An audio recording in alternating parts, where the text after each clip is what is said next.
recording my video for today's video. Alam niyo ba, we are back to our new vlog for today's video. Ako nga ang magiging tutor niyo ngayon. Ako si Mea Brea, si Katame. Dito tayo sa Grade 3, Quarter 1, Week 1, Science. Dito tayo ngayon sa Science guys kasi we are going to Grade 3 soon. So guys, alam niyo ang Science, we have 3 kinds of matter. We have a solid, liquid, and gas. Alam niyo guys kung ano ang mga itong 3 kinds of matter. Explain ko sa inyo ngayon. Balikan natin ang pinag-aralan natin. Okay guys, ang pinag-aralan natin ngayon ay science, diba? We have 3 kinds of matter. We have solid, liquid, and gas.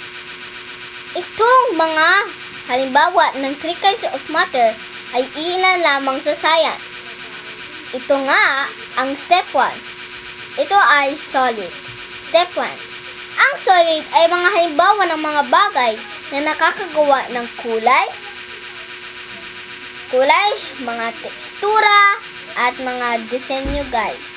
At mga tingin niya guys, mga kulay niya. Halimbawa nito. Ito ang halimbawa ng solid. Okay. Ito ang halimbawa ng solid. Ito ay isang pixel. Mabigat, matigas, at white nung kulay niya. Ayan ang example ng solid. Ito ay isang pixel na may kulay white, matigas, at mabigat. At smooth din siya guys. Ayan ang example ng solid. Let's go back to the step 2. Guys, ang step 2 na naman ay liquid. Ang liquid guys ay tinatawag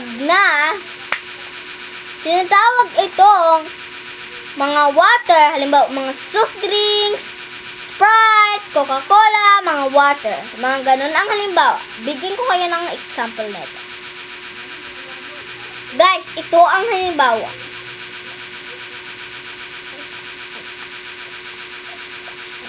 Ito ang halimbawa. Ito ay empty na baso. Empty to, diba? Empty. Lalagyan ko ng water.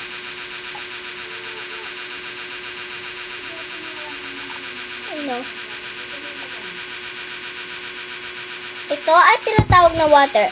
Nakukuha to sa ibang lugar. Ayan. Tingnan nyo naman, kulay white ang water. Ito ay walang lasa. Pero, masarap ito pag ininom mo. Yum. Let's back to the step 3. Last. Okay guys, ang last na step ay step 3. Ang step 3 guys, ay tinatawag na gas. Alam niyo ba ang gas guys? Ang gas ay tinatawag na lumalabas na hangin sa ating bibig. Ito ay halimbawa. Ito guys, kumuha ako ng isang balot ng lobo. Isipan ko.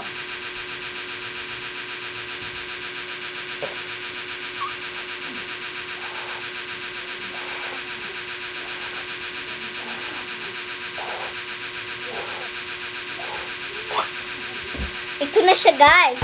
Lumaki na. Ano kaya ang laman nito? Hala! Lumiit siya guys. Ibig sabihin nun, ito ay may hangin sa loob. Nararamdaman mo, pero hindi mo nakikita.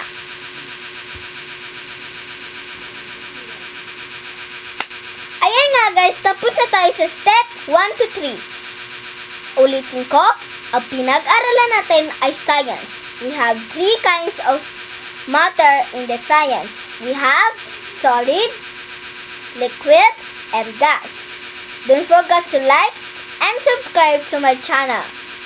If you want to watch another video, see in my account. Bye! See you later!